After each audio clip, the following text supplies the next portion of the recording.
Welcome back, everybody. Americans, you've rejoined the Constitution study. And as promised, I have with me the one, the only Sheriff Mack. Sheriff Mack, thanks for joining us here today. Well, thanks, Paul, for having me. It's always a pleasure to be with you. Thank you so much. We've had you on several times. And of course, when we're talking about law enforcement, I can think of few people I'd rather talk to than you. And since today we're talking about these rogue judges, and I use the scare quotes only because people use the word rogue incorrectly sometimes, but when we're talking about judges that have really gone beyond the pale, beyond their boundaries, we've had a couple of examples recently of judges, and even in one case, their families getting arrested for their activity. As Yeah. a law enforcement officer, as someone who's sworn not only to fulfill the Constitution but to enforce the laws of your United of your county, what's your position on these cases? Well, my experience, but you might not know how many courts I've been to. uh, I've been to a lot of trials. I've been an expert witness in several trials all across the country, California, Kentucky, a few others. Even asked to testify at a tax court in Denver for a couple of constituents of mine way back when I was sheriff. And I just realized I haven't been sheriff for like 27, 28 years. And it just doesn't seem like that's possible. But anyway, like I told you, I keep getting older. And this month, my wife and I are celebrating our 50th wedding anniversary. So Oh, we're going to be busy congratulations. doing that. But thank you. It's quite a milestone. But this is the thing. My experience in the courts have convinced me that judges are a huge part of the problem of the destruction of our Constitution and our American Republic. And so when I saw that mugshot of Judge Dugan, it did my heart good. And I said, and I've said on numerous shows, it's about time we started arresting the real criminals and crooks. And that's exactly how I feel because these judges over the years have been so self brainwashed that they can do anything they want, that they can get away with anything they want, and they don't answer to anybody, and they have all this immunity. And I don't agree with any immunity. If a judge violates the rights of a citizen in his courtroom, or his decision violates the rights of a citizen, that citizen should be able to, one, file a criminal complaint, or two, file a lawsuit. And that Seek a judges redress are for the exempt from grievance. that is ridiculous. Yeah, so it's funny. I when I first saw the article, it caught my attention. But for those who may not have heard, tell us a little bit about the story behind Judge Dugan and this mugshot you saw.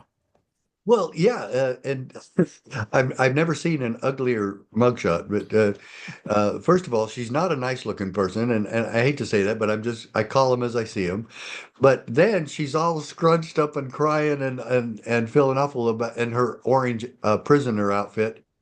And I'm telling you, it made me happy.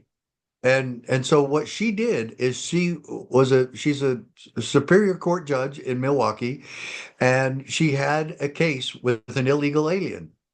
And she had already been contacted, her office had already been contacted, and she knew that ICE and Tom Homan's people were there to take him into custody as soon as she was done with him.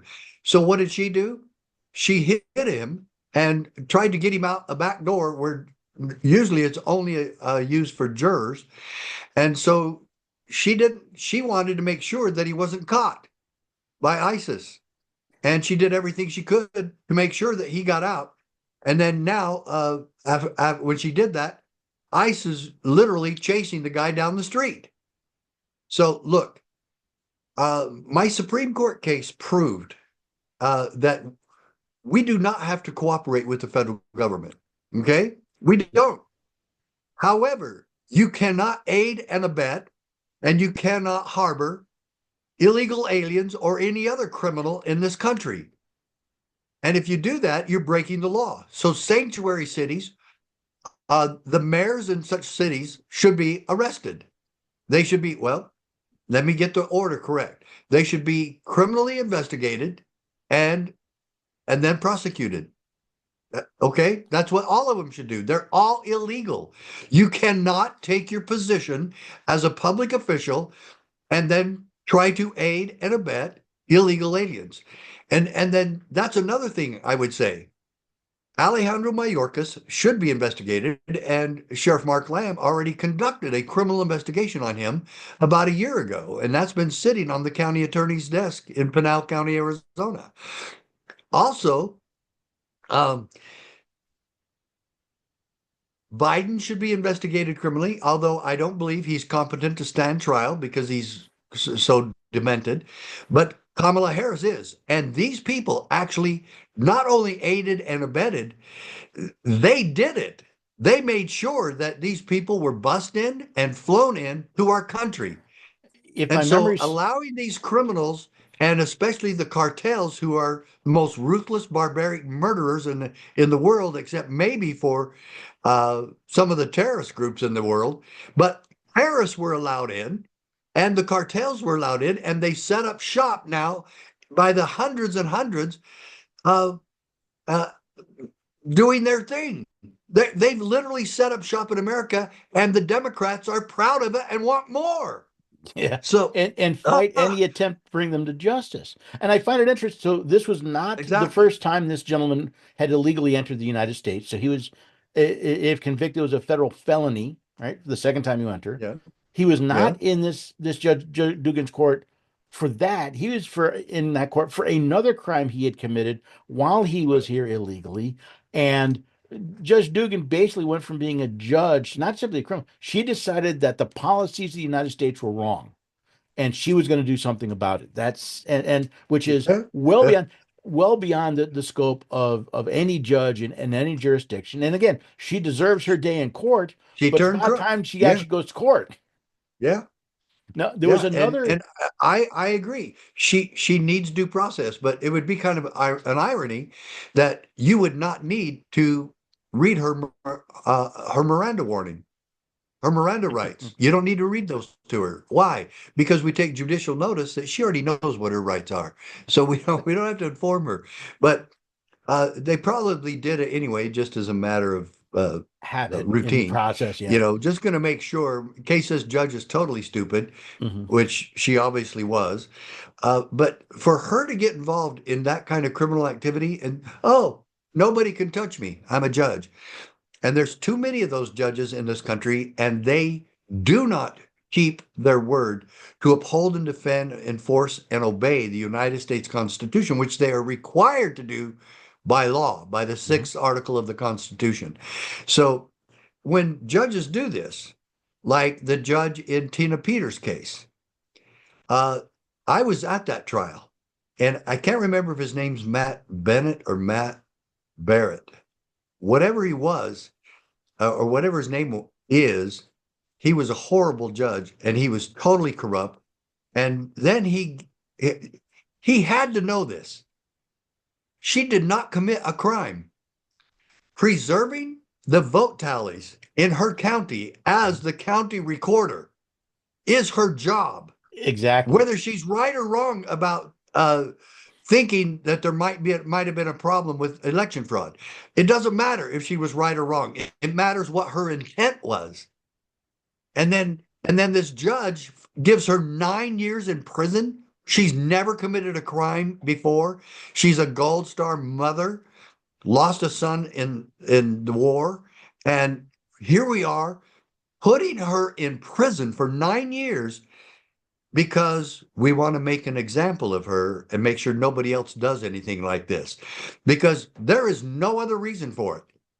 You would have never you would have just simply said administratively, look, what you did was wrong. We don't need you doing that. Turn that information back over to the Secretary of State, and uh, you're fired, or she lost her next election, whatever it was. It doesn't matter. But they cannot raise that to the level of a crime, especially a felony. And she was given 9 years in prison, and now Trump hopefully is getting Pam Bondi onto this to where they investigate the corruption behind her conviction. There was another one. There was a judge, was a judge and his wife, I think, were arrested for harboring an illegal alien.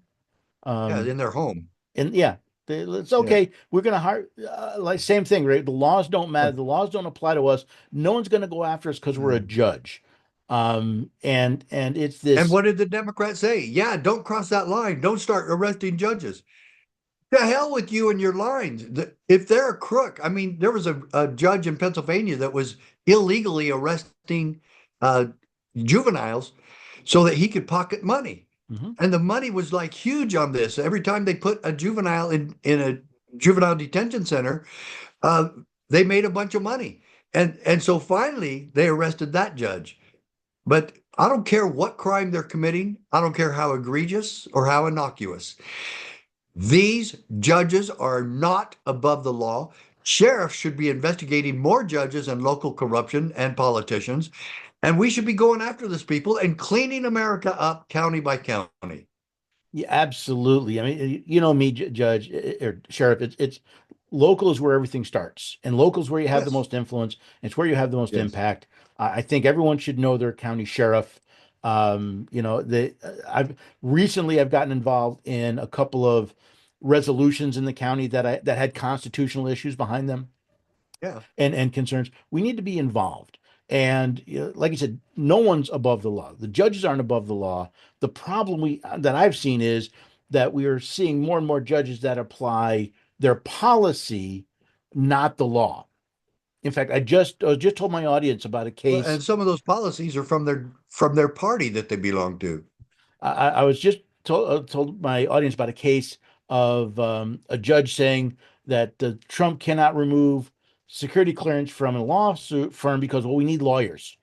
And in fact, the very quote she said, the 10th Amendment that says you can't do this, is the very reason why he can. I mean, no, sorry, that wasn't the 10th Amendment. He was pointing to his job is to faithfully exercise the laws of the execute the laws of the United States. If these people violated their agreement to hold a security clearance, it needs to get pulled. It's his job to pull it. It's his duty, but it's become policy and politics. And that's really the sad part. The one branch of government that's supposed to be separate from politics is Right. now not just neck deep, they're eyeball deep in the filth of politics. And Yes. it's really come along. And a lot of it, I think, continues to exist because the people don't understand they work for us. They're part of the government. They work for us. Yes. And Yes. whether it's a county or state judge or a federal judge, there are ways to deal with their activity, and we need to do so. And I would add, there's been some very ruthless, corrupt judges across the country that have gone after Amish farmers. Mhm. And because they don't get permission from the FDA to make a lotion out of chickweed, or most of them are because they do not, they have the audacity and the criminality to not pasteurize their milk or dairy products. Yep. And we put warnings on cigarettes that kill hundreds of thousands of people every year. Why can't we just do that and say on the products from these Amish farmers, not pasteurized, use at your own risk? And so they can make warnings about cigarettes, but not about a glass of milk. Yeah, don't get Come me on. started on raw milk because the FDA and USDA do not legally exist. The federal government doesn't have that Exactly, they authority, don't. and Yeah, we and the don't know. USDA, I'm glad you brought USDA up because they're just as bad as the FDA. Yes.